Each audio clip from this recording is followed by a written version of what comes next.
Olá, tudo bem? Eu sou Moninha Quintero e hoje eu queria falar com vocês sobre o sangue de Jesus. E a gente começa em nome do Pai, do Filho, do Espírito Santo. Amém. Vinde, Espírito Santo, enchei os corações dos vossos fiéis e acendei neles o fogo do vosso amor. Enviai o vosso Espírito e tudo será criado e renovareis a face da terra. Oremos. Ó Deus, que instruíste os corações dos vossos fiéis com a luz do Espírito Santo, fazei que apreciemos retamente todas as coisas segundo o mesmo Espírito e gozemos sempre de sua consolação. Por Cristo Senhor nosso. Amém, amém, amém, amém. E para poder falar desse sangue precioso vertido por nós, esse mês a igreja vive a lembrança desse sangue, esse sangue que nos redimiu, que nos resgatou. Antes de eu chegar onde eu quero chegar, eu queria falar que no Antigo Testamento, em Levítico, precisamente 25, tem uma lei que chama a lei do remidor ou a lei do resgatador. Essa lei vai falar que se um estrangeiro hóspede que vive com o seu irmão se enriquecer e seu irmão empobrecer, e por isso ele se vender como escravo, existe a lei do resgate, que um irmão pode vir e o resgatar e pagar por ele e o redimir. É isso que essa lei vai falar. E essa lei vai dar essa condição da pessoa se vender, e ela até mesmo poderia se vender como escravo para pagar uma dívida. E por isso que a palavra de Deus fala que todo mundo que deve o outro é escravo. Porque a gente né, gente? Se a gente pede dinheiro emprestado para uma pessoa, a gente não pode nem viajar. Fala, como é que eu vou viajar se eu estou devendo dinheiro para aquela pessoa? Né? A gente se torna escravo. Então a palavra de Deus fala, para proteger as propriedades, um outro irmão pode pagar por isso e vir dar como resgate e redimir. E é isso que Jesus faz. Jesus se dá por nós, por resgate da nossa vida, para nos redimir. O seu sangue é derramado na terra. Em cima dessa lei, então essa lei ela é válida até a vinda de Jesus. Em cima dessa lei foi criada uma outra lei muito bacana e era onde que eu queria falar com vocês.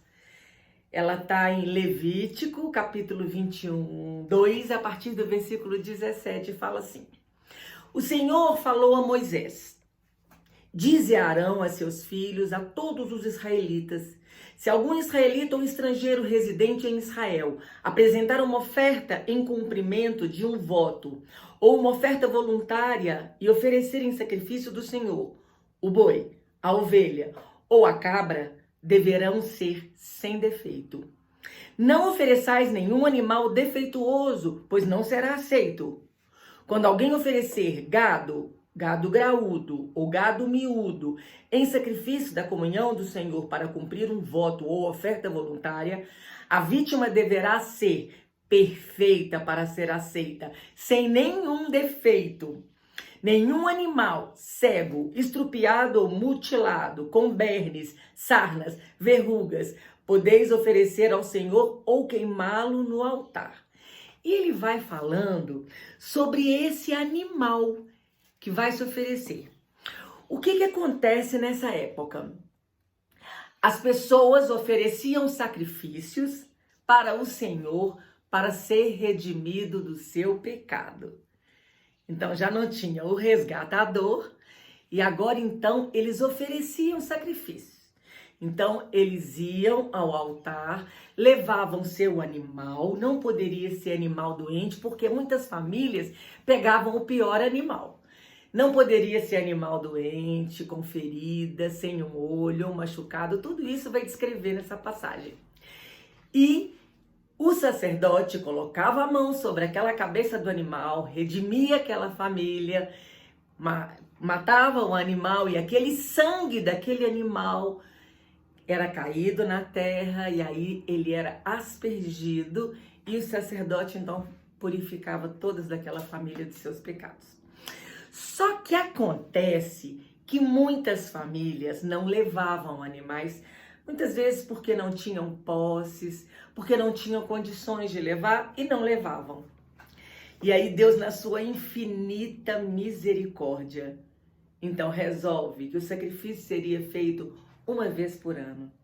E o sacerdote faria aquele sacrifício uma vez por ano. Então ele fala assim, e aí para poder explicar isso, é essa leitura que eu fiz. E na lei falava assim, o animal deveria ser examinado por 3 anos. O animal imaculado, sem defeito, sem nada, limpinho, inteirinho. E aí o sacerdote, então, fazia esse ritual. Colocava a mão sobre a cabeça do animal e perdoava todas as pessoas. Aquele sangue vertido era colocado numa bacia de ouro e esse sangue era aspergido no Santo dos Santos, na Arca da Aliança. E o sacerdote, então, naquele sangue vertido, redimia toda a comunidade de Israel. Aquilo que no Antigo Testamento é um ato verdadeiro, no Novo Testamento ele é espiritual. Aquilo que no Antigo Testamento é uma verdade que acontece, um objeto, no Novo Testamento é a projeção da sombra desse objeto. Vocês entendem o que eu estou falando? Por isso que João Batista, quando olha para Jesus, fala: eis o Cordeiro de Deus que tira o pecado do mundo. Jesus, quando você fala essa frase na Santa Missa, você fala que tira o Cordeiro de Deus que tirai o. Muitas pessoas falam os, né? Não, é o pecado do mundo, é o pecado original. Porque Paulo fala, todos pecaram e privados estão da glória de Deus. Todos, sou eu e é você. O pecado original, que a gente nasce com ele no nosso DNA, o pecado de Adão e Eva. Então, quando você fala, Cordeiro de Deus, que tirais o pecado do mundo, tem de piedade de nós. E quando João Batista olha para Jesus, João Batista fala, eis o Cordeiro de Deus, que tira o pecado do mundo. E depois de Jesus não tem mais sacrifício, não tem mais holocausto. O último sacrifício e para sempre é o Cordeiro de Deus, que dá a sua vida, que derrama o seu sangue precioso. Esse sangue é aspergido sobre a nossa vida. E esse sangue nos livra de todo o mal. Esse sangue tira o nosso pecado, nos redime e nos justifica. Quando a gente entende na palavra justificar, eu preciso de alguém que me justifique quando eu fiz uma coisa não muito boa, talvez. Por exemplo, você matou um dia de serviço. Você vai perder aquele dia por direito, você não foi trabalhar, então você perde aquele dia. Então você escreve uma justificativa ou um atestado médico e manda para o seu patrão. Não fui trabalhar porque precisei ir ao médico. Junto dele tem um atestado que te justifica, te torna justo. Então aquele dia que você perderia, você não perde mais. E Jesus faz isso conosco. Nós que com Adão e Eva saímos do paraíso porque a morte não existia, a morte passa a existir, nós através de Jesus somos considerados justos, redimidos e temos acesso pela vida de Jesus, pelo sangue derramado na cruz, a esse paraíso que foi perdido lá no Éden. Compreende esse sangue tão precioso, esse sangue tão maravilhoso que nós adoramos, Senhor, o teu precioso sangue. Deus usa então esse método para poder ensinar ao povo o peso do pecado. E quando aquelas pessoas viam os animais sendo sacrificados por causa do seu pecado, elas ficavam sensibilizadas de ver que uma vida que não tinha nada a ver com o pecado delas era perdida por conta disso. A primeira coisa, simbolicamente aquele animal toma o lugar do pecador para poder pagar o seu pecado. O que Jesus faz conosco? Jesus toma o lugar. Aquela condenação que era para mim e para você, o afastamento do céu, o afastamento de Deus, Jesus fala, não, agora sou eu. E eles estão justificados. eu justifico, eu os torno justos, eu venho redimir todo o povo. E a segunda coisa, a morte do animal representa uma vida doada. É a vida de Jesus, que no Novo Testamento se doa por todos nós. O último cordeiro imolado na cruz para nos dar vida eterna, para nos dar vida e vida em abundância. Quando Jesus nasce, os anjos cantam glória. Nasceu o remidor, nasceu aquele que vai justificar, nasceu para nós um salvador que vai salvar a nossa alma do pecado. A gente começa a perceber aquilo que acontecia no Antigo Testamento, acontecia que quando acabava o sacrifício, as pessoas voltavam para suas vidas normal. Voltavam a pecar, a falar mentira, a acontecer vida normal, como se nada tivesse acontecido. E é por isso que Romanos vai falar, todos pecaram, todos, gente, todos, nós pecamos. Você pode falar comigo, como eu escuto muitas pessoas falar, Moninha, mas eu não fiz nada. Pois é, a gente não fez nada, mas estamos confinados. Estamos pagando um preço de coisas que a gente não fez. Estamos pagando um preço de destruir um mundo. A gente quer salvar o mundo. A gente sabe que sacolinha de plástico polui, mas a gente, quando vai no supermercado, a gente não quer abrir mão da sacolinha de plástico. É interessante porque temos um discurso, mas na hora da prática a coisa muda de figura. E a gente precisa entender que Deus nos deu um mundo para cuidar. E se o mundo está destruído, é culpa minha e culpa sua. Mesmo que você não pense, não ache, mas pode bater no meu peito e falar, meia culpa. O povo resgatado, Isaías, ele fala assim, no capítulo 43. Agora sim diz o Senhor, aquele que te criou, Jacó. E eu queria que nesse momento, enquanto eu lesse, você tirasse o nome de Jacó e pensasse no seu nome. Eu vou falar Moninha. Meu nome é Mônica, mas é Moninha que Deus me chama. E você fala o seu nome aí. Isaías 43. Agora sim diz o Senhor, aquele que te criou, Moninha. Aquele que te modelou, Moninha. Não tenhas medo. Eu que fui que te resgatei.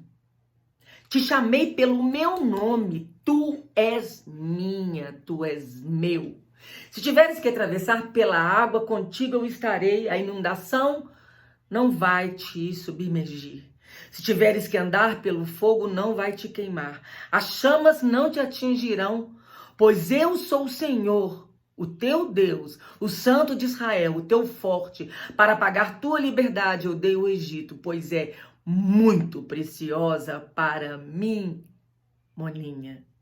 E mesmo que se fosse alto o teu preço, é a ti que eu quero. Não tenhas medo, eu estou contigo. Não tenhas medo, Ele está conosco. Mas a palavra de Deus também nos ensina que todo aquele que confessa o Senhor Jesus como teu Senhor e Salvador tem a salvação.